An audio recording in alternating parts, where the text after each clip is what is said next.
Officer Troy Maddox had done roadside stops 100 times. A lone black woman on a quiet highway, no witnesses, no backup for her, just his badge. He knew the script: protest, rights, surrender. But Simone Avery wasn't built for surrender.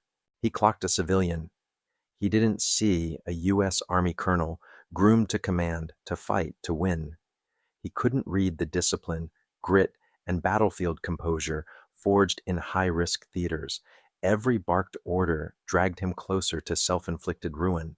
When he reached for authority that was never truly his, he didn't just pick the wrong motorist, he kicked off the confrontation that would collapse his standing. Before we continue, drop your city in the comments and subscribe. Evening sun streaked the quiet highway.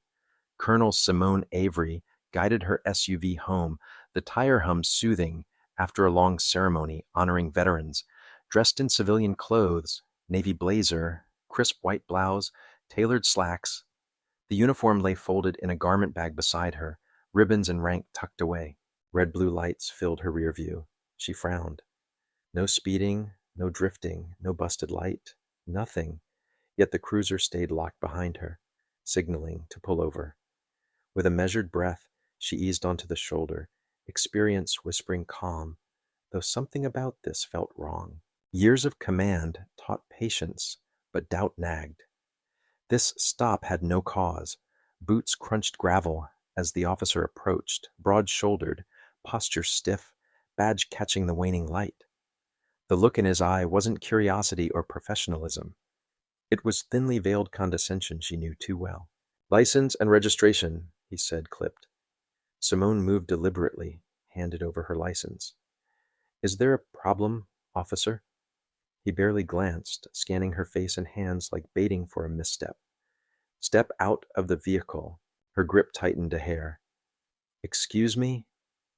"Step out," he repeated, slower, daring her to question it. "Why am I being stopped? I wasn't speeding, swerving, or leaving my lane. What's the reason?" His smirk didn't belong in routine traffic work. "Suspicious activity, out now!"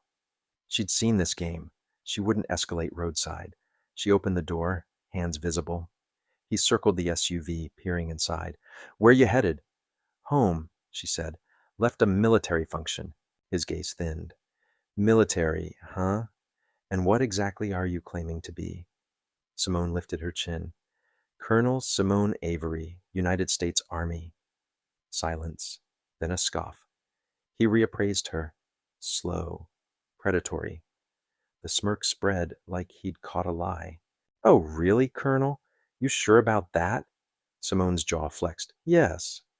"Where's your military ID, Colonel?" She checked her blazer pocket. Nothing. Wallet. Nothing. It rattled her momentarily. She always carried it. Had she left it? No, she kept it secure. She checked again. Still nothing. Then it clicked. She'd changed out of uniform before the event. The uniform remained in her base locker. "I don't have it on me, but—" "Uh-huh," he cut in, smirk deepening. "How convenient." He flipped her license, tapping it against his palm. "No veteran status either. Funny, right? A big-shot colonel with zero proof." Simone kept the frustration buried. "My registration's in the glove box. You can verify ownership." "Oh, I'll check more than that," he said, already sliding toward the door. Simone turned sharply. "You don't have probable cause to search my vehicle." His smirk sharpened. "Suspicious behavior covers it, and you look real nervous, ma'am." The way he said ma'am wasn't respect. She'd met men like him, badges wielded as weapons, looking at her skin and deciding she didn't belong. Two choices: argue and escalate, or stand back and set a better trap. Maddox would cross the line.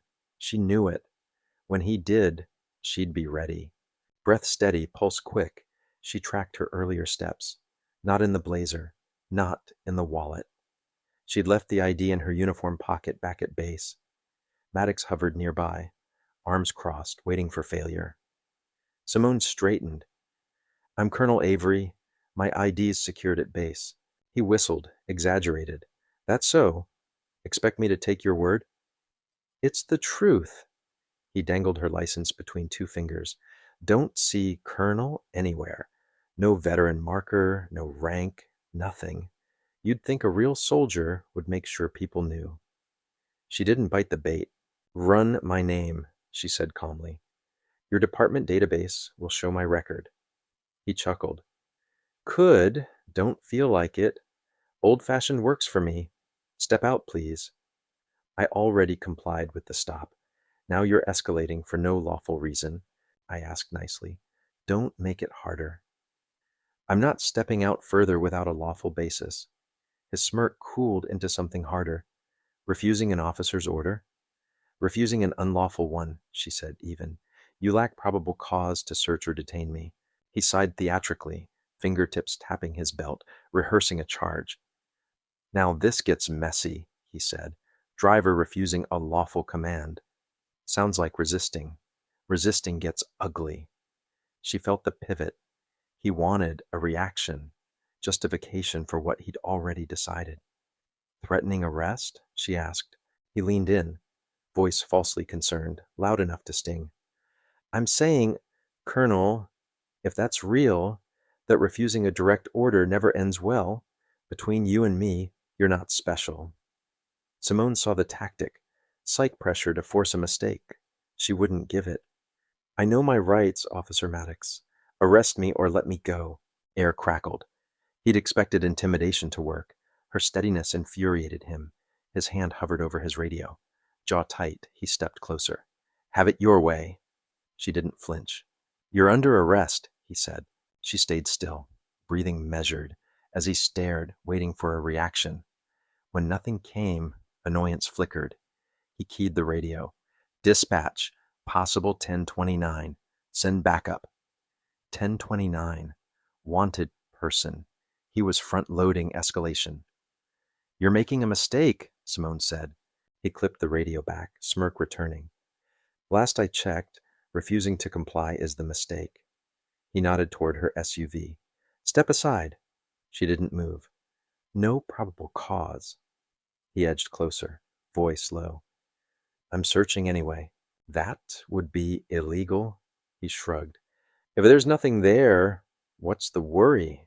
He yanked the driver door, rifled the console and glove box, scattering papers. She clenched her fists, forcing stillness. Reacting would be his pretext. He rummaged, reckless and deliberate, determined to find anything to justify himself.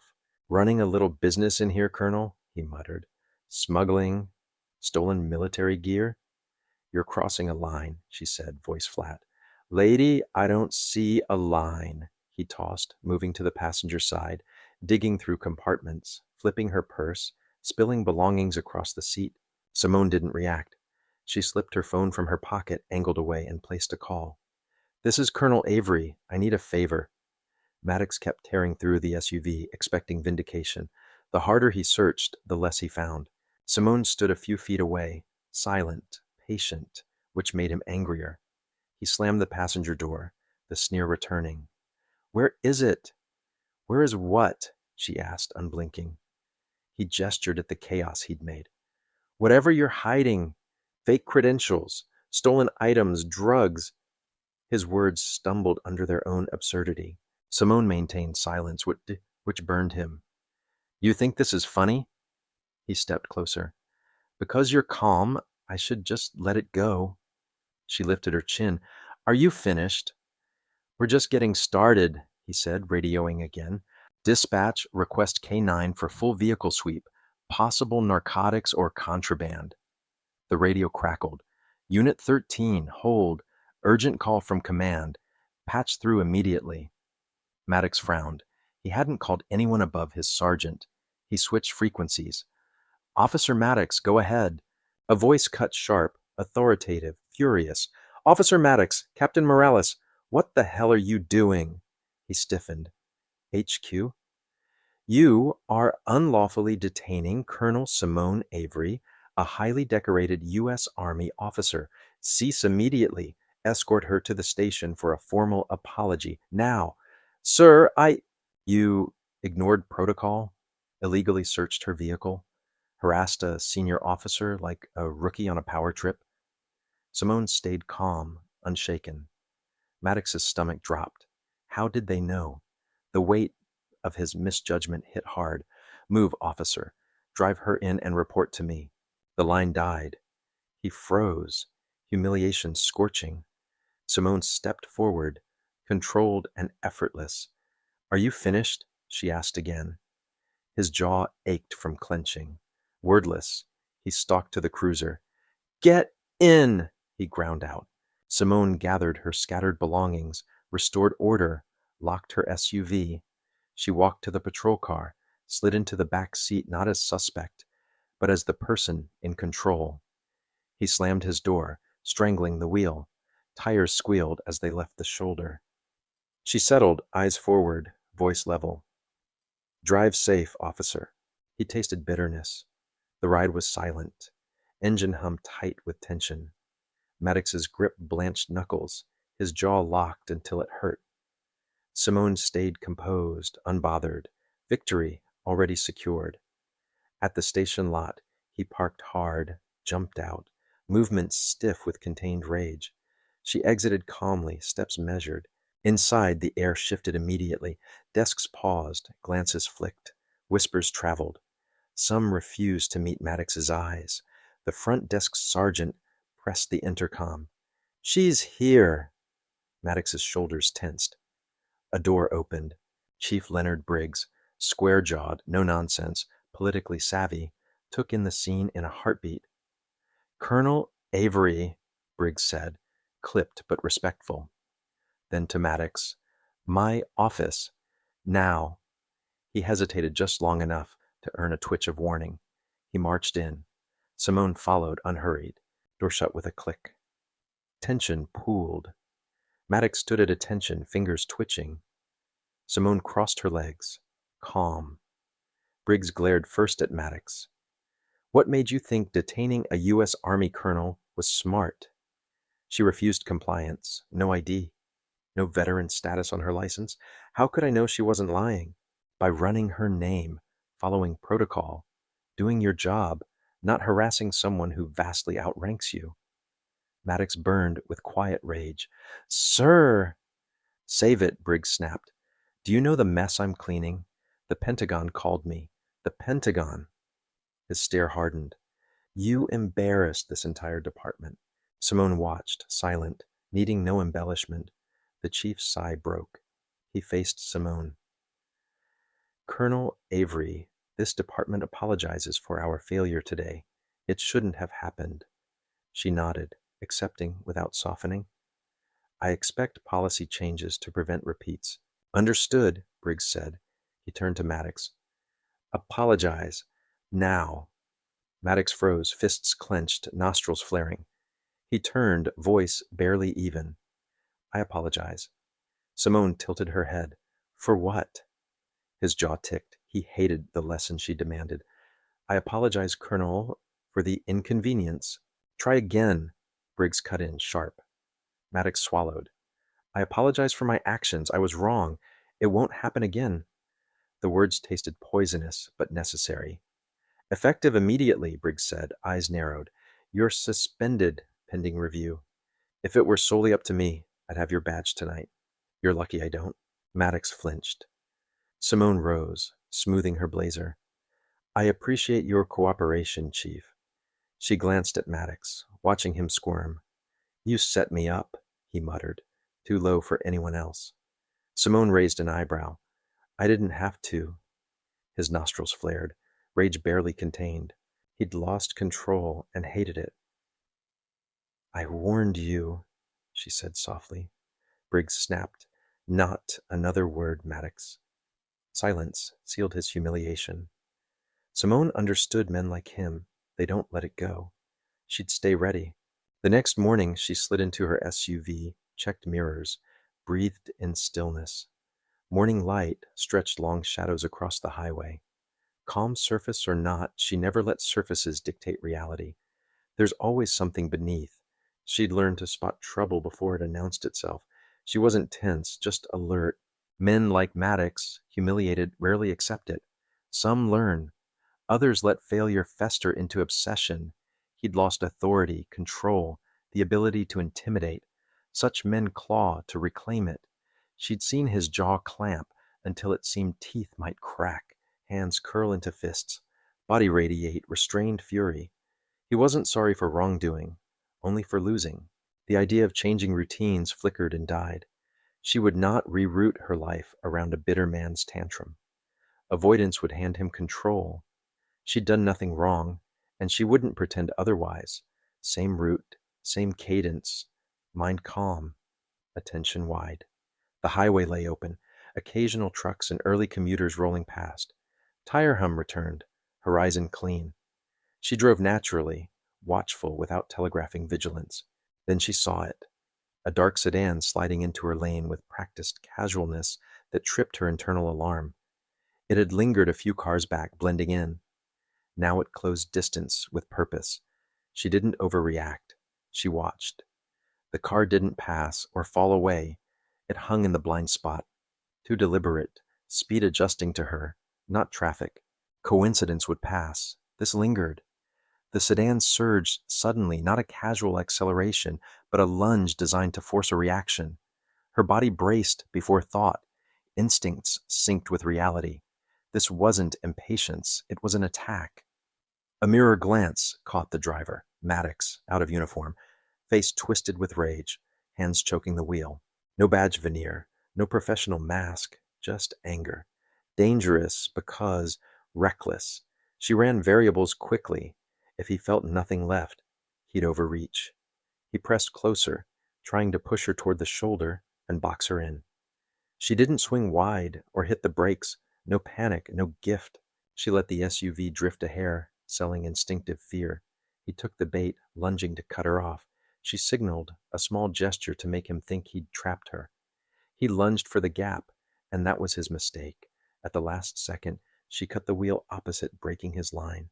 Tires screeched as he overcorrected, momentum and anger sabotaging control. She stayed smooth, controlled, watching frustration twist his face as realization dawned. She wouldn't panic. He recalibrated wildly, aggression ramping. His car veered toward hers again, determination eclipsing judgment. The chase tightened, both vehicles threading a dangerous weave until traffic thinned and the road emptied. She recognized the shifting landscape. He'd drawn her toward a desolate stretch. No exits ahead, no witnesses, only trees and asphalt. She followed willingly, because finishing on clear ground was safer than endangering bystanders. Up ahead, the highway curved and narrowed, wilderness casting long, isolating shadows. Maddox slowed, moved center line, forcing a standoff. Simone eased off the gas, fingers flexing lightly, breath even. The road ahead was barren. This moment was inevitable. Better to end it here than let him drag danger into someone else's path. She rolled to a smooth stop. The trees watched like quiet sentries. Tires stilled. She exhaled, rolled her shoulders once, feeling gathered tension like a storm crouched to break. He slammed into park, door flying open before the car fully settled. Fury walked toward her, posture rigid, restraint worn almost to threads. She studied him through the windshield, then unbuckled, stepped into crisp air. The world was still. Emptiness amplified the charge between them. She closed her door, met his stare with the same composed intensity since mile one. "If memory serves," she said evenly, "you were chasing." He laughed sharp and humorless, raking a hand down his face. "Chasing? I'm fixing a mistake." Brow arched, she asked, "What mistake?" Teeth clenched, he stepped closer. "Letting you walk like you won, letting you humiliate me, letting you think you could stunt and not pay." Another step, voice dropping. "You think you made me look weak?" "You did that alone," she answered. His expression twisted uglier. "People like you don't get to act untouchable, challenge authority and skate. One phone call, right people, then you think you're better than me?" "Following the law makes me better than what you've done," she said, even. He tensed, coiled. "You think that badge mattered? I don't need it to put you in place." She studied him, unwavering. "It was the last guardrail between you and a catastrophic mistake. Now it's gone, and you're spiraling." He laughed, bitter, humorless. You think I'm spiraling? I've shown restraint. I've listened to whispers, watched stares, heard how I screwed up. Meanwhile, you sit smug, untouchable, better than me. Keep playing games and expect zero consequences? Not a game, she said. You lost because you were wrong. Instead of learning, you blame me. He closed distance, voice sharp. And you played the victim. Poor Colonel, harassed by the big bad cop. Now everyone thinks you're the hero. You got what you wanted. She breathed out, steady. If I got what I wanted, you wouldn't be standing here, she said. Realization flickered, then pride smothered it. You don't decide how this ends, he growled. No, she said, shoulders squaring. You do. You can walk away now. Get in your car and leave. Before you do something you can't return from. His chest heaved, breath ragged, hands curling into fists, vibrating with anger and loss. That's not how this goes, he muttered. She shook her head. Predictable. His temper snapped like wire. He lunged, all pent-up fury unleashed. She'd already read him. Wild swings powered by rage, not skill, intimidation over technique. She slipped aside, stance shifting as his fist carved air. Momentum carried him past, leaving his ribs open. She could end it, rib strike, elbow to throat, knee to joint, but she waited. He came again, more erratic, aiming at her jaw. She ducked under, slid to his side, and drove an elbow into his ribs, enough to stagger him and hitch his breath. It didn't stop him, only made him angrier, spitting words through clenched teeth. Think you're superior? He snarled. She didn't answer. The measure was taken. He charged lower, aiming to tackle, hoping weight could overwhelm. He committed. She hooked his leg and twisted her hips, turning momentum against him. He slammed down, back against pavement. Breath exploded. Dazed, he scrambled. She stepped back, granting the illusion of space. She could pin him, choke him out, end it. But this needed to land deeper than bruises. He coughed, rolled to hands and knees, disbelief warring with fury. She tilted her head, dry. Are you finished? The question cut sharper than any strike. Knuckles scraped. He wasn't ready to admit defeat. He feinted left, flung a right at her ribs. Smarter, but slow. She caught his wrist mid-swing, twisted cleanly, pain snapping up his arm, dropping him to knees. His body followed the torque, searching relief. She didn't release, leaning in, voice low, unshaken. You don't know when to quit, do you? He reached with his free hand. She pivoted, yanked his trapped arm, swept his leg and smashed him down harder than before. His head bounced, vision blurring. She stepped back, watching comprehension creep in. He was losing, and nothing he tried changed that. Silence stretched, only his rough breathing audible. She didn't press. She knew he'd come again. Pride would drag him up until pride broke. He groaned, anger still lacing his gaze. He pushed up again. He should have stayed down. She rolled her shoulders, ready. She'd given him every chance to stop. Now she'd close it. He spat blood, pride still snarling, hands shaking, breath ragged, eyes refusing reality. Stay down, she warned, voice level. He wasn't that man. He forced upright. Fists, barely fists. Pride wouldn't let him stay grounded. He lunged, wild, dumping everything into one desperate swing. She moved to counter, but his fist clipped her ribs, shock of pain flaring. She grunted, jaw tightening. He swung again, catching her jaw enough to pop her skull. She'd been hit worse. Real fights leave no room for hesitation. He thought he'd found second wind. He hadn't. She slid to flank and looped her arm around his throat. She cinched a rear choke, legs locking his waist, dragging him down. He gagged, fingers clawing her arm, bucking, twisting. She tightened, steady as a vice. It's over, she said, calm. You're done. He thrashed, nails digging, panic spiking as breath thinned. She held. Movements slowed, weakening. Shallow gasps replaced fight. Pride means nothing when oxygen disappears. Hands trembled. Kicks dwindled. The last moment she awaited arrived. "Please," he croaked, voice strangled. "What was that?" she asked. "Please, let me go." She held a few beats longer, then she released, shoving him forward. He collapsed, coughing, lungs fighting for air. He lay there, humiliated, shaking. She rose, rolling shoulders, ignoring dull ache in ribs and jaw. She'd weathered worse. He pressed palms to asphalt, whole body trembling, eyes newly afraid. He flinched when she stepped. Anticipating more, she didn't strike. "You did this," she said quietly. "You could have walked. You didn't. Here we are." He swallowed, shoulders slumping. Silence shifted. Breathing steadied. Fingers curled. Suddenly he sprang up, bolting toward his car. Not escape. Flight. Not happening, she thought, launching after him. Her feet pounded, closing fast. He ran on adrenaline. She ran on conditioning. He reached the door handle. She cut in, slammed her palm against the door, pinned it. Before he adjusted, her elbow buried in his ribs. He folded against the car, breath detonating in a hoarse gasp. Weakened, he sagged, knees buckling before catching himself on the hood. She wasn't done. His free hand fumbled for the handle, desperate. She grabbed his wrist, torqued it away, and anchored his forearm high. "Enough," she said, iron flat. He writhed, then stilled under pressure. His eyes broke, finally seeing the cliff edge.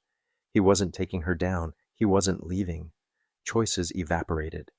"This ends with you alive and arrested," she said, "or hurt and arrested. Pick quickly."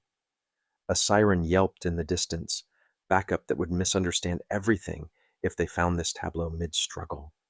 She adjusted grip but didn't release. "Listen to me," she said. "Step back, hands on the hood. Breathe. Do exactly as I say, or this gets worse immediately." He wavered, then complied, palms on hood, chest heaving. She took one step back, keeping him framed, own breath controlled despite the bruises blooming. "You were offered exits," repeatedly, she said. "You chose violence. That's on you." He swallowed hard, rage draining into exhausted silence. Tires crunched gravel. 2 deputies rolled up, doors opening cautiously. She raised empty hands, steady voice. "Colonel Simone Avery. Subject previously suspended Officer Troy Maddox attacked me. He's compliant now. I need him secured and transported." They traded looks. They'd heard. Radios kept their secrets badly. "Ma'am, please step aside," one said respectfully. She stepped, never turning her back, then let them cuff him. Maddox winced but didn't resist. The fight had finally left. A supervisor arrived, eyes sharp, posture formal. "Colonel Avery, I'm Lieutenant Paxton. We're handling this." She nodded. "Document the scene, photograph my vehicle, preserve chain of custody on anything disturbed." He nodded briskly. "Already in motion." Maddox stared at the ground, jaw slack with the hollow realization that nothing he grabbed could rescue him now. She felt only a steady quiet. "Colonel," Paxton said softer, "are you injured?" "Bruised," she answered. "I'll get checked." He gestured to a medic unit idling nearby. She kept her eyes on Maddox. "You nearly killed your career once. Then you tried to finish it with me. That's the lesson you chose." He muttered something guttural, regret, anger, self-pity. It didn't matter. They loaded him into a unit. Paxton approached again. "Statement." "At the station," she said, "with counsel." He dipped his head. "Yes, ma'am." She walked to her SUV, cataloging disorder, every item proof of his unlawful search. A deputy photographed, systematically. Another bag displaced belongings. The medic checked her jaw and ribs, tender, not fractured. She signed refusal of transport, opting for base clinic soon. Paxton returned with a clipboard. Internal Affairs requested immediate transfer to holding downtown. "Good," she said. "Faster accountability." The morning light brightened, washing the road clean. It didn't erase what happened, only made the contrast sharper. She had met the moment without surrender, and the moment had blinked first. Colonel, Paxton said, Chief Briggs asked me to extend an apology again. She nodded, expression unreadable. Policy will matter more than apologies, she said. Train your people to run names before assumptions, to de-escalate before domination. He swallowed. Understood. She gave one last look at the quiet stretch, where trees swayed gently, indifferent witnesses to pride meeting its wall. She called base. Major Kim, it's Avery. I'll need a statement room, and Jag looped in. Already tracking, ma'am, came the crisp reply. Word traveled quickly when the Pentagon phoned last night. Also pull my uniform from the locker. ID's in the chest pocket. We'll courier it, Kim said. Medical. Clinic in 30, Avery replied. Rib tenderness, jaw bruise, nothing worse. She ended the call, then photographed her SUV's interior herself, redundancy against sloppy chain errors. A deputy handed her a property log. She cross-checked line by line. Colonel, Paxton said, we'll escort you to the station. She nodded. I'll follow.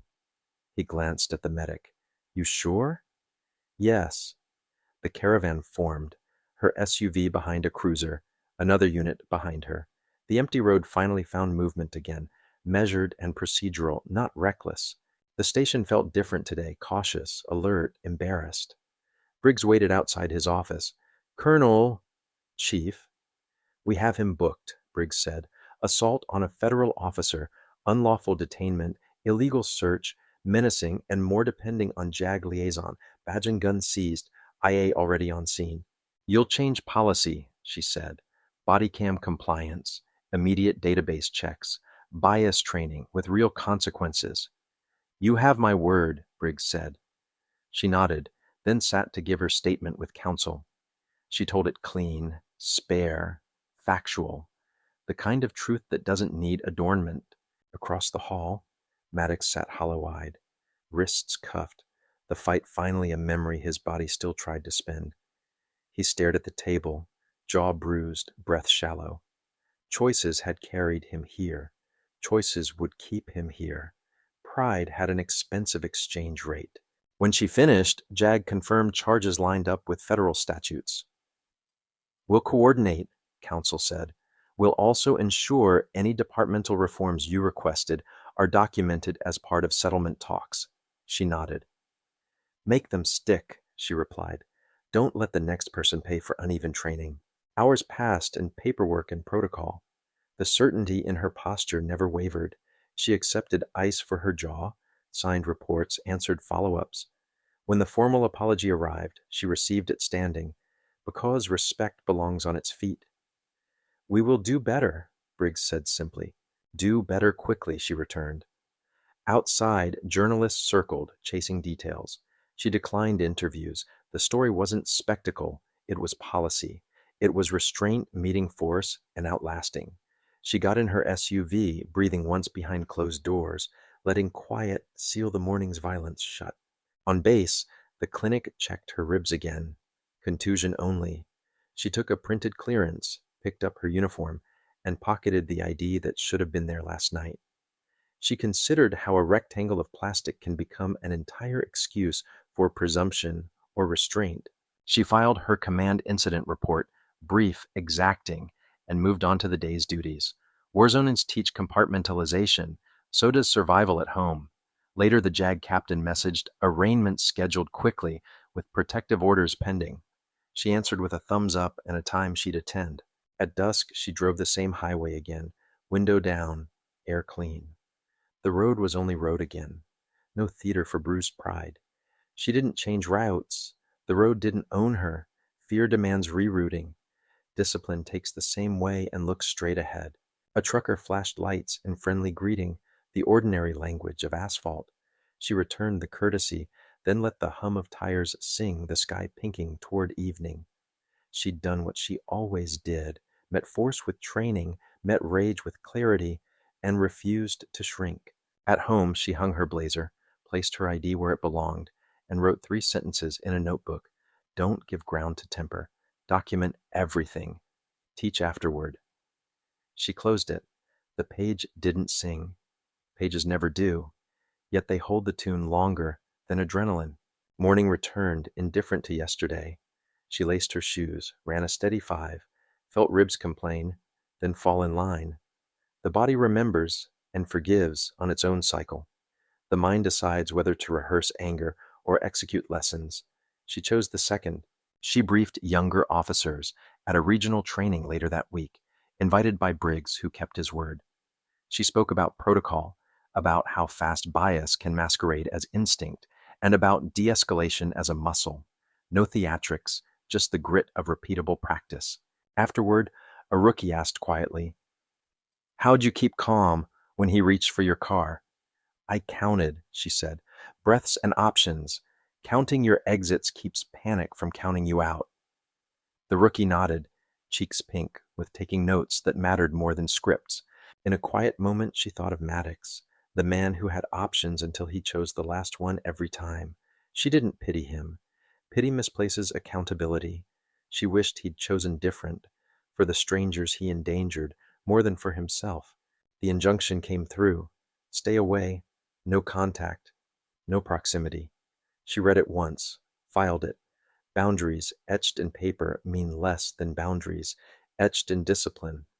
But paper tells the next officer where the line is drawn. That too can save a morning. News moved on, as news does. The lesson stayed local, where lessons count. Dispatchers updated prompts. Supervisors rewrote checklists. Run the name became a mantra. Check the bias became another. Culture is a stack of tiny phrases repeated until they feel like gravity. Weeks later, she drove that same desolate stretch. Trees still shouldered the road. Shadows still went long. Nothing about the landscape had changed. The change lived in people who finally learned. She passed the shoulder where tires once screamed and didn't feel smaller, only steadier. Her phone buzzed. Captain Morales. "Colonel, IA outcome landed. Termination, decertification recommended." She thanked him without pleasure. Accountability isn't confetti, just the floor not giving way. "Policy updates implemented," he added. "Audit scheduled quarterly." "Hold the line," she said. "Hold it when no one's watching." A year would pass, and some officer she'd never meet would run a name instead of running assumptions. She wouldn't know it. The driver wouldn't know her. That's how safety works. Quiet wins you don't see because somebody decided not to confuse urgency with importance. That evening, she stood on her porch with tea, ribs healed, jaw fine, eyes on a sky that refused drama. The world doesn't give closure. People manufacture it out of choices. She set the mug down. Tomorrow, same route, same patience, different outcomes baked in. Somewhere, a rookie practiced saying, "Ma'am, here's why I stopped you," and meant it. Somewhere else, a supervisor added "de-escalate first" to a laminated card. Those were wins, small enough to fit in a wallet, big enough to turn an entire morning around. Simone Avery, 47, daughters, soldier, strategist, breathed once and let the breath leave. She'd given the moment its boundaries. She didn't need revenge. She needed systems that remember what anger forgets. The day answered with quiet. Quiet is a policy when you keep it. She wrote a final line in her notebook. Authority isn't volume. Then she capped the pen, placed it beside her ID, and shut the drawer. If someone ever asked why she didn't avoid that road, she'd answer, "Avoidance isn't safety. Competence is." Weeks later, Briggs emailed photos of revised training modules, checkboxes highlighted in yellow, body cam audits scheduled. She replied, "Thanks." The note was small. Results didn't need capital letters. The work was boring in the best way. Habits stacked until the dramatic thing never happens. On another long drive, a cruiser slipped behind her, lights off, no interest, just cars sharing pavement. She smiled at that small normalcy, a quiet agreement that the road can be only a road. She signaled, changed lanes, and the sky burned to amber. She thought of the rookie's question about calm under pressure. She'd answered honestly, but here was the other truth. Calm is practice with receipts. You can't buy it at the side of a road. You accrue it, boring day after boring day. Her phone pinged again. The rookie, now months in, ran the name. "Fixed the mistake before it started. Thank you." She typed back, Good work. Keep counting. She tucked the phone away and merged onto the same long stretch that had tried to shrink her. It hadn't. She hadn't let it. That's the thing about resolve. It isn't loud until someone tries to break it. Then it rings. Civilization is many small rings refusing to go quiet at the wrong moments. She cracked the window and let the wind talk. At a light, a family minivan rolled beside her. Stickers, snacks, chatter. The ordinary orchestra. She looked straight ahead and knew that ordinary had been protected by choices she made and choices others finally would too. The green appeared. She pressed the pedal. Steady. Back home the garment bag hung, uniform pressed, ID exactly where it belonged. She poured water, stretched, and let her rib ache remind her that discipline has weight, but it also has lift. She turned off the kitchen light, leaving one lamp. Enough brightness. On the counter sat the property log, the statement copies, the injunction. Paper trails are unglamorous lifelines. She filed them, closed the drawer, and breathed. The house hummed softly. Refrigerator. Distant street. Living proof that quiet is a destination you drive toward deliberately. Tomorrow would bring calls, reports, maybe another classroom. Fine. She'd show up, teach, run, drive. She'd take the same highway and wave at no one because there's dignity in not turning every mile into theater. The point was never applause. The point was continuity. Morning broke clean again. She drove the familiar route. Same shoulders, same trees, same space where pride once burned rubber. Only prudence lived there now. She tapped the turn signal, merged smoothly, and let the hum of tires mark time. Each mile a counted exit, each breath an option. She stepped between him and any exit, her SUV angled behind his sedan, corralling him tight. Nowhere to bolt. Maddox, still wheezing, pressed against the fender, like sheet metal could swallow him. Bruised fists trembled. Simone rolled her shoulders, composed. "You done running?" she asked. Her voice stayed level. Maddox swallowed, throat bobbing, breath shallow. Weight canted against the hood for balance. Silence told the truth. Simone exhaled, head tilting. "You really thought you'd slip free after all this?" His jaw clenched, but the last spark of defiance had gone dim. No victory left, no final pivot to rewrite the outcome. Simone stepped closer, and he shrank into steel. "You could have walked," she said. "You could have eaten the loss and moved on. But letting go isn't your language, is it?" His hands twitched, words refusing to arrive. She watched him a long beat. Micro shifts in stance, a tiny redistribution of weight. Even exhausted, even unraveling, he hunted for a window. One more move, one more opening. Simone sighed. "Don't." His breath hitched, muscles coiled a half-second too early, telegraphing disaster. He lunged anyway. She was already moving, precise sidestep, leverage borrowed from his own momentum. Her grip found his forearm. The twist came sharp and clean. She redirected him into the hood. Metal boomed. He sprawled face first, a strangled grunt escaping as heat licked his cheek. His hands trapped beneath her control. Simone leaned in just enough. "You lost, Maddox. It's done." He muttered a muffled curse, breath hitching, but the fight had leaked out. What remained was the weight of consequences closing from every direction like a locked door. He lay heavy and spent, fingers fluttering uselessly against hot steel. Simone kept him there a heartbeat longer, forcing the reality to settle. No delusions, no imaginary exits. When certainty finally anchored, she released. He sagged, forehead resting on the hood, shoulders seesawing unevenly. Simone stepped back, rolled her wrists, shook loose the last thread of tension. Her ribs complained where he'd tagged her, jaw tight where he'd clipped. Compared to his unraveling, it was background noise. He stayed slumped, hands limp, body radiating defeat more loudly than words. "You really should have known better," she said, calm, measured. "Men like you confuse fear with respect. You swing authority like a cudgel, bully rooms into silence. Maybe that flew before. It stops today." Her tone dropped a register. "That door you kick in, it finally kicked back." He didn't answer, just hung there, broken under the plain gravity of facts he'd outrun for years. The fight had drained out entirely, leaving only breath and regret. Simone let the silence do its work. It filled the space better than speeches and landed harder. She drew a steady breath, then slipped her phone free. Simone Avery, now 48, colonel, strategist, dialed with unhurried fingers. When the line clicked, her voice was ironed flat. Colonel Avery, I need units dispatched immediately. Reporting felony assault and attempted vehicular homicide. Suspect restrained, presently noncompliant. Maddox stiffened at attempted vehicular homicide. She continued, clinical. Yes, the suspect is Officer Troy Maddox, that Maddox. I'll provide a full statement on arrival.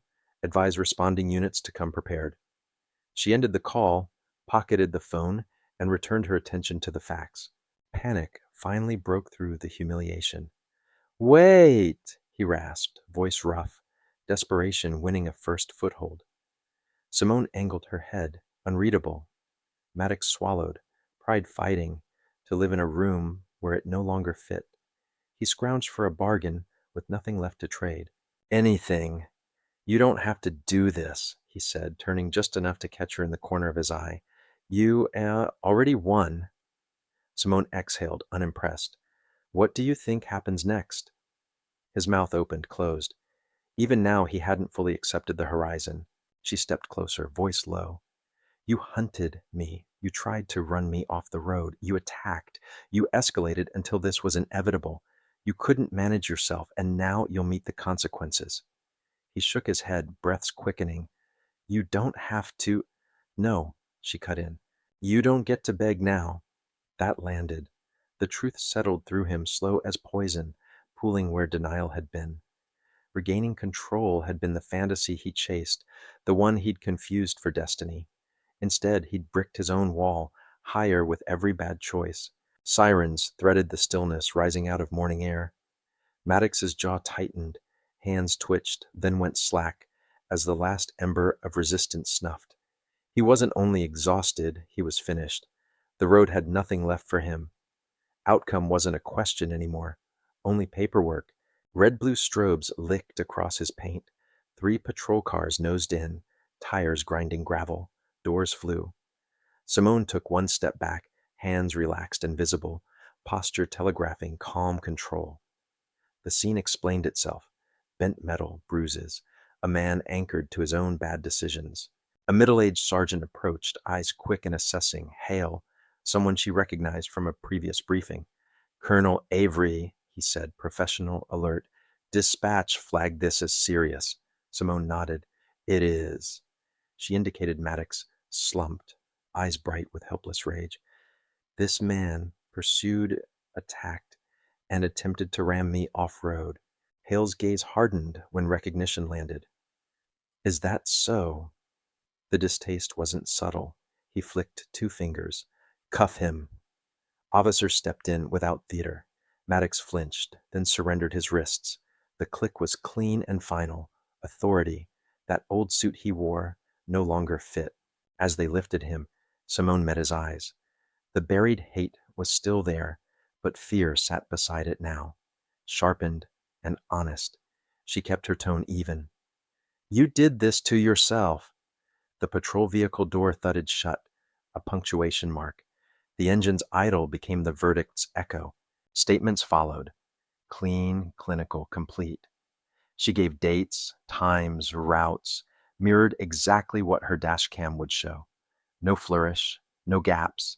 She highlighted each escalation, each decision point he barreled past. The officers wrote, asked clarifying questions. She answered like a field report, crisp as doctrine.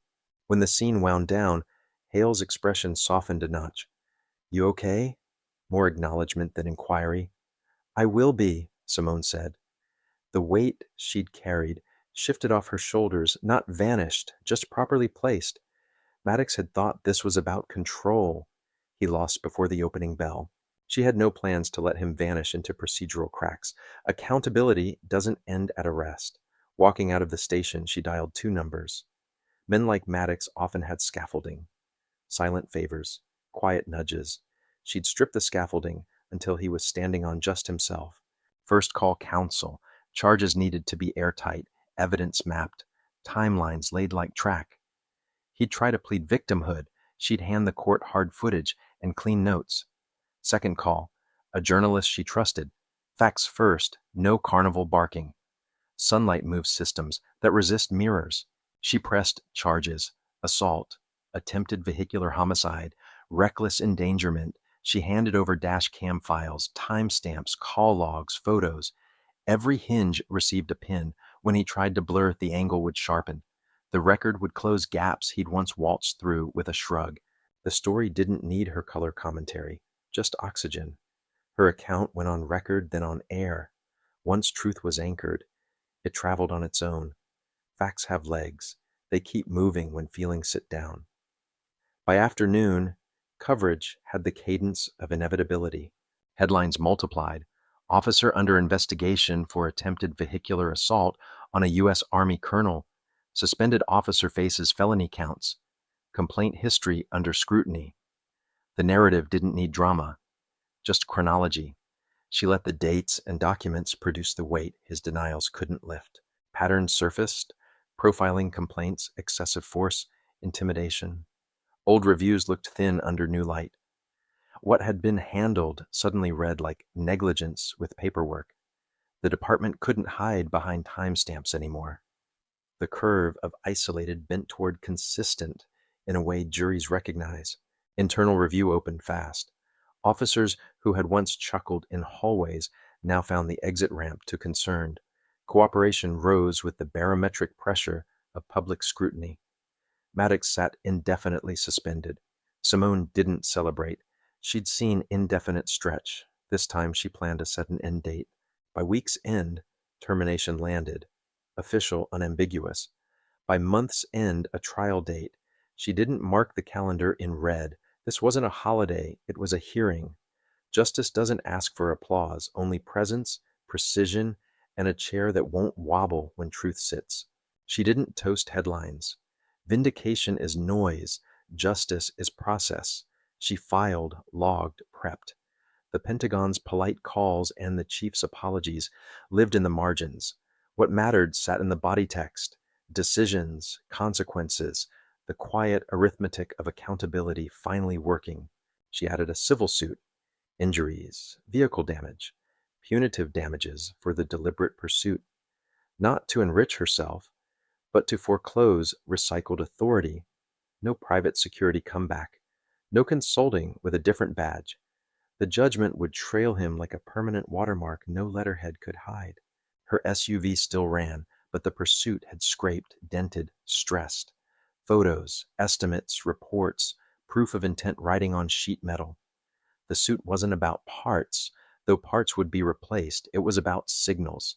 Systems watch signals. Employers do too. The paper would do the talking. The city reacted as cities do. Debates, posts, neighborhood arguments. Some people saw plainly, had she not been colonel, skilled, resourced, the outcome could have ended in tragedy. Others rejected evidence in favor of familiar myths. Polarization is a reflex when reality disturbs comfort. Supporters called her disciplined and unflinching. Critics recycled slogans. Just comply. He was doing his job. Media witch hunt. Political pressure. The noise wasn't surprising. It was seasonal weather. She had spent years operating in climates harsher than comment sections and morning panels. She didn't sit for interviews or parade her injuries. War zones train triage. So does wisdom. She let the footage and filings carry weight. He hunted her.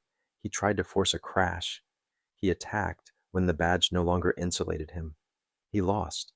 His name curdled in public memory. Doors shut. Departments, agencies, firms, contracts. The lawsuit hung like a lighthouse, a fixed beam warning anyone tempted to hand him a different uniform. Choices constrict. He'd chosen himself into a corridor with only one direction. Simone carried on. Routine is both shield and engine. She did the work, counted the reps, honored the boring excellence that keeps people alive. Recognition meant less than results. She didn't do it for headlines. She did it because right remains right without microphones. Trial day arrived anyway, inevitable as sunrise. The courthouse swelled, press benches full, spectators curious or concerned, officers sitting straighter than usual. Simone walked in steady, posture aligned to duty. Rather than drama, she was there to testify, not to perform. Maddox sat at the defense table, defiant jaw, studied boredom. No remorse, only the familiar sheen of grievance. He still believed in a personal exception clause the world owed him. The room had run out of those. Reality collects debt with interest. The prosecutor began clean, timeline, footage, radio logs. Dash cam lit the monitors. Unlawful stop, escalation without cause, predatory follow, deliberate ramming attempt, roadside assault, the choreography of bad decisions played without a narrator. The jury watched the dance and understood the rhythm. Witnesses followed. Officers, investigators, internal affairs. Files opened. Older reports read aloud. Euphemisms cracked. A pattern emerged, visible even to those who don't like patterns. Then it was Simone's turn. She rose without theatrics, took the oath, and sat with the same command she drove with. "Colonel Avery," the prosecutor said, "describe that morning." She kept her voice square. I pulled over as required. He offered no legal basis. He disputed my service and rank, escalated, threatened arrest, and searched unlawfully. The jury didn't need adjectives. Facts had already developed their own tone. Did anything feel routine? No, she said. From the first exchange, it was about power, not law. When I refused to abandon my rights, he pressed harder. The prosecutor let the words breathe. Air in a courtroom is another kind of evidence. At what point did it move beyond verbal? When he ordered me out without cause and I declined, he threatened arrest, called for backup, and rifled my vehicle, searching for justification rather than grounds. Maddox tensed. The defense scribbled notes that couldn't change film. After his suspension, he stalked me in his personal car, attempted to force me off the highway, then attacked. He wasn't frightened. He was angry. Was he trying to harm you? He was trying to kill me. A murmur rippled. Gravity settled again. How did he respond when you defended yourself? He kept charging. I offered exits more than once. He refused. He wasn't fighting for safety. He was fighting to own the scene. When ownership vanished, he ran. She looked at him briefly. He looked away. The prosecutor nodded. No further questions. She stepped down. Courtrooms don't reward flourish, only finish. The record stood where she left it, braced on documentation rather than volume. Maddox's stare burned holes in nothing. He'd been a furnace so long, he mistook heat for light. Days stretched, but his case shrank. Patterns hardened, excuses thinned. Deliberation loomed, but the verdict had been quietly forming since the first clip played. The room felt heavier with each stipulation carefully placed, like weights on the end of a tipping bar. The judge, older, eyes exacting, adjusted his glasses. Before sentencing, the court will hear from the defendant. The energy shifted. One last microphone. Simone folded her hands and waited. This moment often reveals more than transcripts. It tells you what a man worships. Maddox stood, jacket squared, jaw locked. I was doing my job, he said. Words hung dead weight. He gripped the defense table, knuckles whitening. You can recite complaints and investigations all day. None of you wear the badge. None of you know the fear. There it was, the monologue that mistakes adrenaline for absolution. He rattled on. Unknowns, danger, split-second decisions. You expect hesitation, second-guessing instinct? A glance at Simone. I handled the situation the way I was trained. Any cop would have. Training didn't look like his footage. The judge let silence clean the air. You claim job, he said evenly, but the evidence shows a sustained abuse of authority, retaliation, not necessity. Maddox's jaw ticked. The judge continued, you pursued her because she didn't submit. not because she posed any imminent threat. You arrested not to protect the public, but to defend your pride. You acted under color of law to indulge personal resentment. That is not policing, it's predation. The words landed like locks sliding into place. The room exhaled as if recognizing a verdict spoken aloud. You've shown no remorse, no comprehension of harm, no respect for the badge you wore. The judge's voice didn't rise. It didn't need to. Given the gravity and pattern, the court imposes the maximum permissible sentence. Maddox inhaled sharply, as if air could bargain. Mr. Maddox, the judge said, 15 years in federal prison for attempted vehicular homicide, aggravated assault, and abuse of power under color of law. You are stripped of all law enforcement privileges and permanently barred from government or security roles. Consequences, itemized, denial, out of runway. The gavel cracked once. Clean, decisive. Bailiffs bracketed him, practiced hands moving with unremarkable efficiency. No ceremony, just a convicted man stepping toward the life he authored.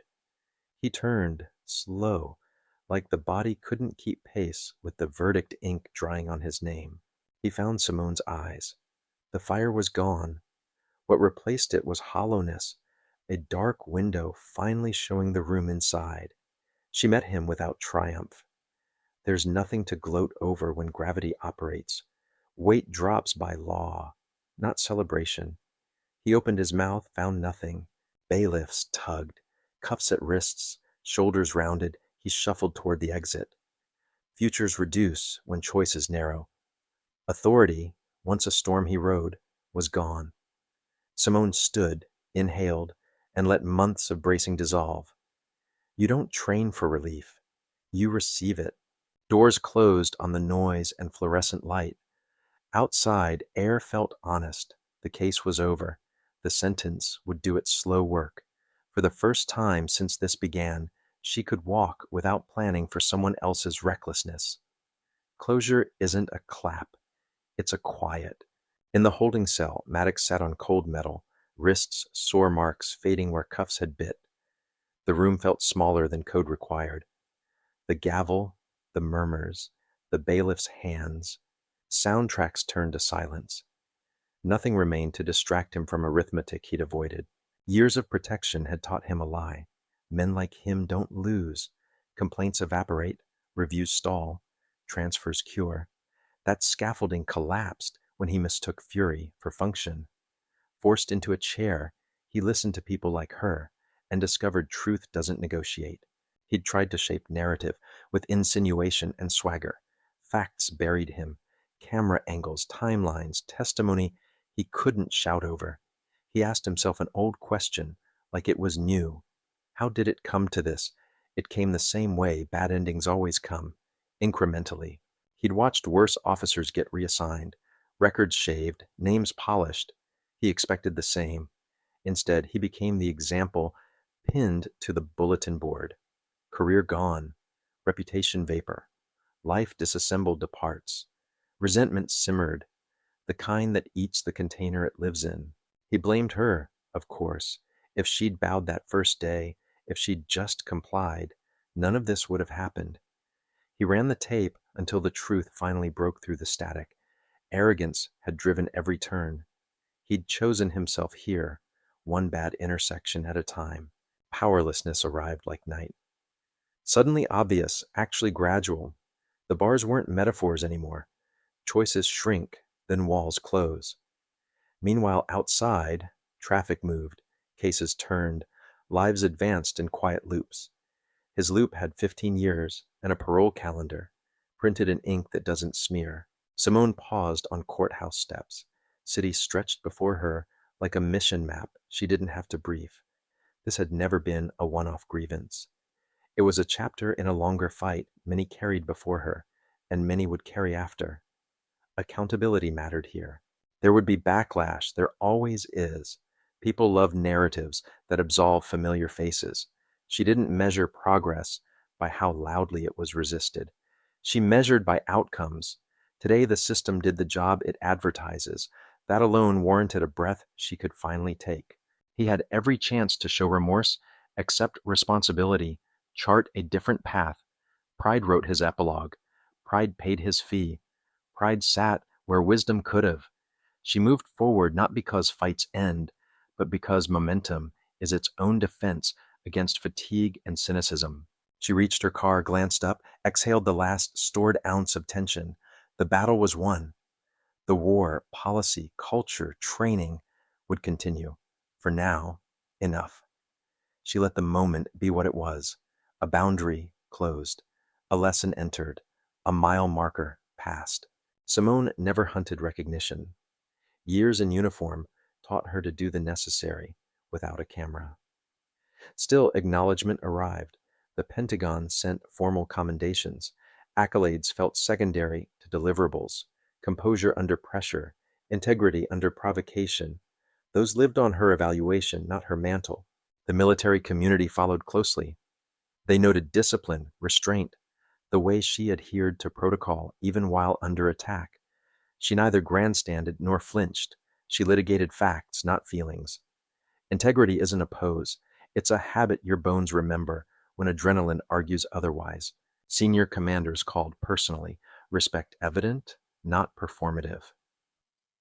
You set an example, one said, for us as much as for them. She accepted the words, then returned to her calendar. Example is a noun people use. For her, it remained a verb, something done, then repeated. The real win wasn't in press releases or trending clips. It was knowing she'd stood, refused to surrender to a badge misused as a weapon, and carried it to conclusion. She didn't mention Maddox unless required. If asked, answers were concise and terminal. Case closed. Meanwhile, Maddox became a cautionary tale. No department, no firm, no contract. The certification he'd once flashed had become a brick on his record.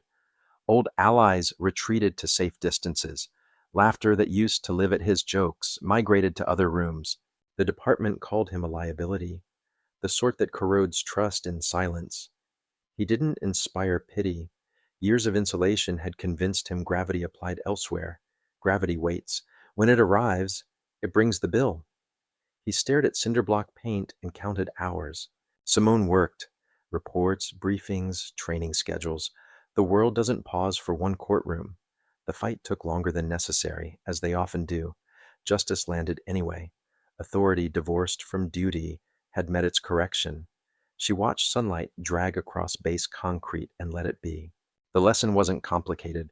Badges don't confer dominion. They confer responsibility. He mistook compliance for virtue, fear for order. She made sure he'd never occupy a position that tempted that mistake again. That was enough. Not mercy, not malice, just boundary, restored to correct height. She breathed out, honest and unscripted. Chapter closed. Next task. There's relief in knowing the work you did will keep strangers safe you'll never meet. That's the arithmetic she respected most. Protection multiplied by prevention, not applause divided by attention spans. Weeks turned. The media cycle spun outward. What remained locally mattered more. Policy updated, training revised, audits scheduled. Run the name became reflex. De-escalate first moved from posters into muscle memory. Culture shifts when repetition outlives outrage. She helped write the reps. The Pentagon's commendation arrived in a folder that would gather dust properly. She filed it, then laced up for morning PT. Ribache had downgraded to a stubborn echo. She logged miles, breathed cold air, and let ordinary exertion sand down the last adrenaline edges. A rookie email pinged. Ma'am, used your framework on a stop. Ran the database first, diffused fast. Thank you. Simone smiled without showing teeth, counting exits before counting commands. That's not softness, it's strategy. It keeps both sides alive long enough to argue about philosophy later. Hale sent photos of new training modules, checkboxes highlighted, body cam audits calendared. She replied, good. No confetti. Real victories look like forms filled consistently and supervisors who actually read them. Stability is a practice, not a press conference. She liked it better that way. Maddox wrote a statement from inside, self-justifying, passive voice engaged. It reached nobody important. The civil judgment landed behind it with the weight he couldn't ignore. Debts stack different when they're legal.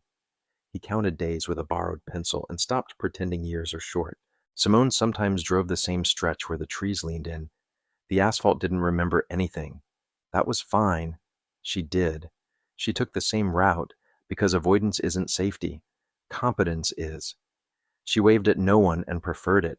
Quiet isn't absence, it's earned. The department hosted a training. She guest led, scenario drills, scripts replaced by questions. What are your lawful options? Which preserves dignity without sacrificing safety? Officers wrote notes. She watched postures soften, then straighten differently. Authority presented with humility travels farther and returns fewer broken things. On base, she hung the blazer she'd bled on and left the stain unremarked. Clothes remember, but they don't complain. She locked her ID where it belonged. Tiny processes repeated do more for safety than anything that trends. The notebook on her desk waited. She wrote 3 lines. Count exits. Document precisely. Teach afterward. She closed it. The page didn't glow, and that was the point. If someone asked why she didn't change routes, she'd answer, I don't gift fear my schedule. It doesn't pay rent here. Morning again. Gray, crisp, indifferent. She ran 5, stretched 10, logged into another briefing. Emails, checklists, a logistics snag about a convoy manifest. She handled it. The ordinary carries most of the world. We only hear from the dramatic because quiet is busy working. The injunction arrived. No contact, no proximity. She filed it, not because paper saves lives, but because it tells the next officer how to draw their line. Outside, a school bus sighed to a stop. Ordinary continued, giant and unseen, because people kept choosing it. She passed Hale in a hallway weeks later. Training took, he said. We're catching issues earlier now. Hold the line when nobody's watching, she said. He nodded, serious. Culture isn't what we proclaim, it's what we do 3 weeks after the cameras leave. At home, she watered a stubborn plant that refused drama and gave her green anyway. The house hummed. Refrigerator, distant traffic, neighbor's dog announcing mail. These were her favorite witnesses. They testified to a city not just surviving, but proceeding. That's a higher bar. A letter from a veteran arrived, handwritten, edges creased. You reminded me who we're supposed to be. She tucked it behind a photo from a deployment that smelled like dust and memory. The past never leaves. It just stops yelling if the present keeps pace. In the quieter weeks, nightmares retreated like tide. When they visited, she breathed through them and refused to give them names. Adrenaline doesn't make appointments, discipline does. She kept hers, sleep, miles, hydration, checklists that look boring and turn out to be armor. A community forum asked her to speak. She said yes, then listened more than she spoke. People outlined fear, frustration, experience. She offered frameworks, not slogans. Trust grows in rooms where someone writes down what you say and returns with an update later. A reporter requested another interview. She declined again. Let policy speak. They had plenty to film. Body cam audits, trainings, amended directives. She'd rather fix doors than cut ribbons in front of them. Broken hinges don't care about optics. They care about torque. The civil case closed, judgment posted. He would carry it out of prison like a tattoo in legalese. No consulting. No private badge with a different patch. Consequences had verbs now. They would follow him into rooms where he once expected automatic respect. On a late drive, a cruiser settled behind her. Lights off, professional distance. No interest, just road. She felt the small release of normalcy.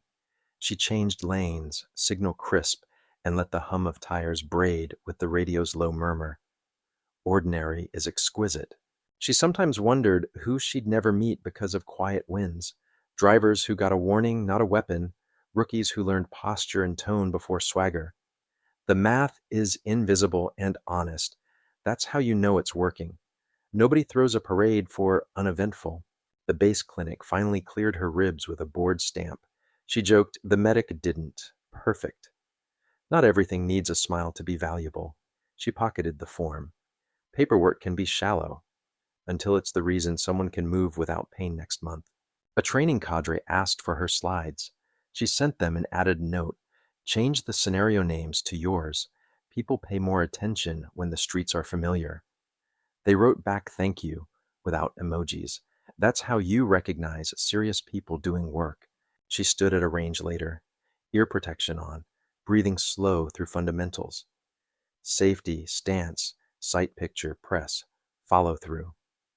The strings shivered out, grouping respectable. Skills maintained quietly, beat heroics attempted loudly. The target didn't care about the last news cycle. A mentorship call with a young lieutenant stretched long. They talked supervision, disciplinary processes, the difference between shield and sword. Don't use your people to perform righteousness, Simone said. Use your position to remove friction so they can do the job right. Hale forwarded early audit results, complaints down, voluntary database checks up, camera compliance rising. She sent back publish internally, praise privately, and in writing. You can change behavior with fear. You endure it with reinforcement. People repeat what gets noticed for the right reasons. When the anniversary rolled around, she didn't mark it publicly. Dates are tools, not altars. She drove that stretch again, slowed where the shoulder once burned with rubber and ego, and then she accelerated. The road remained road. She let it be exactly that. A trainee asked, "How'd you stay composed?" "Counting," she said. Breaths, options, exits. I can't control someone else's escalation. I can control my decision tree." He wrote it down without rolling his eyes. Progress sometimes looks like note-taking with fewer sighs. A mother emailed, "My son stopped yesterday." Officer explained every step. "Thank you." Simone forwarded it to Hale and the officer's supervisor. "This is why," she wrote. "Stories change when habits change. Nobody converted anyone. We just upgraded checklists until dignity was automatic." Late one night, she walked her block. No headphones, just the sound of sprinklers, the small bark of a distant terrier, air cool enough to remind lungs of mountains. She counted 6 porch lights and imagined 6 families sleeping because strangers kept their promises. An academy class asked for Q&A. "What surprised you most?" a cadet said. "That I didn't feel triumphant," Simone answered. Relief looks like still water. Justice isn't fireworks. It's clean paperwork and behavior that doesn't need a camera to stay decent. She kept her notebook close. New lines joined the old.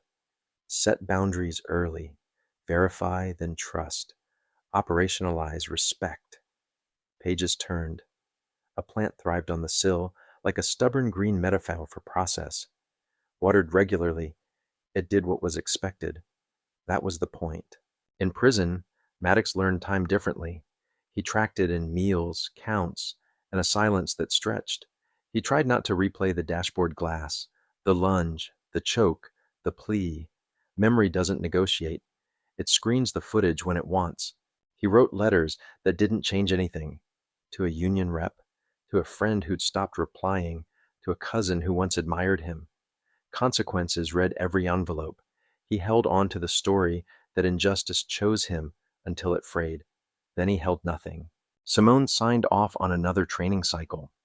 Scenario 3, traffic stop with no primary offense. Outcome measure, whether the officer runs the name before asking for more. She highlighted it. Repetition builds reflex. Reflex beats panic. 1,000 small nudges outpace any single speech. A commander asked if she'd consider a larger policy role. She said she'd think. Titles were tools like dates. She cared less what the plate said than what the table produced.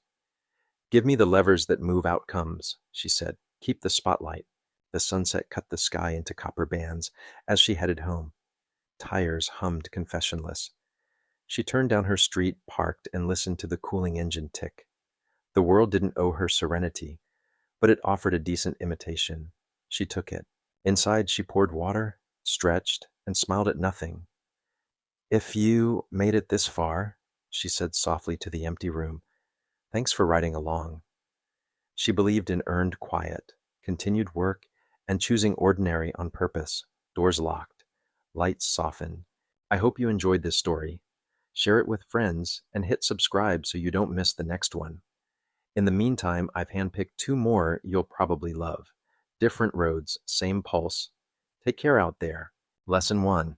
Authority isn't volume, responsibility is. If you've lived long enough to watch the country swing from rabbit ear TVs to smartphones, you know something simple and stubborn. A badge doesn't make a person right. A code of duty does. On that two-lane stretch where pine shadows crossed the asphalt, Colonel Simone Avery met an officer who confused loudness with legitimacy. Many of you remember similar moments from earlier decades when an order sounded less like law and more like temper. Simone read it instantly. She'd spent years in uniform, learning the difference between command and intimidation. When Officer Troy Maddox leaned on attitude instead of procedure, she did what seasoned Americans do when bluster tries to pass for rule. She stood firm, asked for the legal basis, and did not flinch. Older readers have seen this cycle. Someone mistakes fear for respect, volume for virtue. Simone refused that bargain.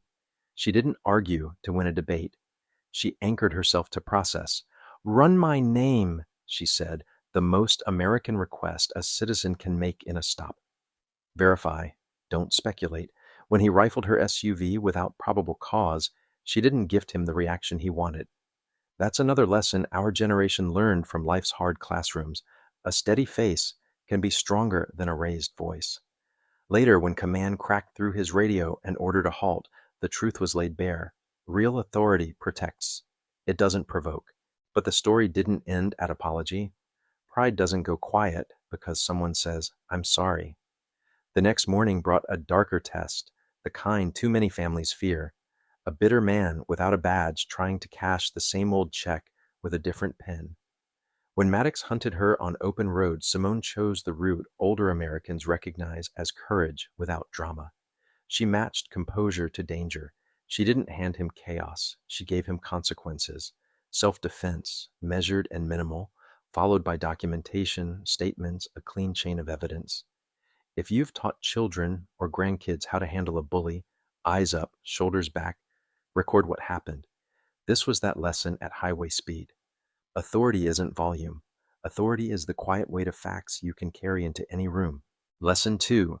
Calm is a skill you can practice, not a mood you wait for. Folks in their late 60s and beyond understand that calm isn't a personality trait. It's a discipline. It's the muscle you build over miles walked, meetings chaired, funerals attended, and small crises that didn't make the evening news because you handled them. Simone's calm looked effortless because she had receipts, years of drills, thousands of measured breaths, a decision tree memorized like a hymn. She counted exits the way a careful driver watches mirrors. First exit, lower the temperature. Hands visible, voice even, questions precise. Am I being detained and what is the reason? Second exit, ask for verification.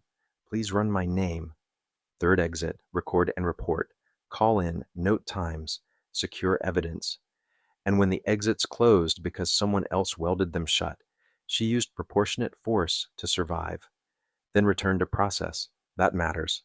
Our generation has learned that survival without documentation becomes rumor. Survival with documentation becomes reform. This is practical wisdom you can hand to a grandson with a new license or a neighbor who worries about late night drives. Keep your registration and insurance where you can reach them without digging. If you can, add a dash cam. A $100 device can spare you a year of arguing with people who weren't there. Speak in full sentences. Ask for names and badge numbers. If your heart's pounding, breathe in for 4, hold for 4, out for 6. Longer exhales dial down the body's alarm. And when the danger passes, do what Simone did. Get checked, get counsel, and get your account on paper the same day while details are fresh. Calm isn't passive. Calm is a working set of choices that keep you safe long enough for the truth to have its say. Some readers will ask, would I have the same composure? You might be surprised. Many of you have already proven it through medical scares handled without panic, through financial tight spots managed with lists and phone calls, through caregiving that stretched your patience without breaking your kindness. Simone's calm is not exotic. It is the American competence we teach in kitchens and church basements, sharpened by training and carried like a tool you hope not to use. Lesson 3: Change that lasts. Lives and habits, not headlines. After the lights and sirens, after the courthouse, after the sentence with years measured in ink, the work that matters is often boring on purpose. If you've ever served on a school board, a church committee, or a neighborhood watch, you know the shape of lasting change. Checklists, audits, memos with follow dates, and supervisors who actually show up. Simone asked for exactly that. Run the name became policy, not just good sense. Body cam compliance moved from slogans to audits with consequences. Promotion boards learned to reward dignity, not tally sheets of stops that proved nothing but impatience. Older Americans know the cadence. You've seen task forces gather and dissolve like fog. What was different here is that people kept at it when the cameras left. Officers rewrote scripts, dispatch prompts, nudged inquiry before escalation. A rookie emailed Simone months later, ran the database first, resolved without heat. That's a quiet win, the kind you can't televise because nothing bad happened. If you've ever replaced a loose porch step before anyone fell, you understand. Prevention is invisible, and it saves more lives than any headline. There will always be voices calling it overblown or political. There will also be stories that insist nothing ever changes. The truth, as those of us with decades under our belts know, lives in the middle. Some things don't change until people with clipboards and patience change them. Quarterly reviews, transparent data, training that makes humility standard and swagger optional. Simone didn't demand parades, she asked for levers that move outcomes. That is a legacy any grandparent can be proud to pass down. A city a little safer not because someone shouted, but because enough someone's counted, checked, and followed through. In the end, the most American image in this story isn't the courtroom gavel or the red-blue flash. It's a quiet evening drive, window cracked, tires humming, porch lights blinking on in steady rows. The road is just a road again. That ordinary normal took work. It took a woman who refused to surrender to a bad stop, who met violence with skill, and then insisted on paperwork, audits, and training so the next stranger gets a fair shake. If you've ever kept a household together on a tight budget, you know the feeling. The victory is not loud. It's that the lights stay on and the people you love make it home. Friends, after walking with Colonel Avery through that long arc, from a bad stop to better policy, I'd love to hear your wisdom. Which lesson speaks loudest to you today? Standing firm on rights, practicing calm under pressure, or pushing for habit-level reforms that outlast headlines? Have you ever faced a moment where documenting the facts made the difference? Share your experience in the comments. I read every one. If this resonated, please tap like, subscribe to the channel, and pass it along to someone who could use a steady word. Let's keep building a community where calm and accountability win.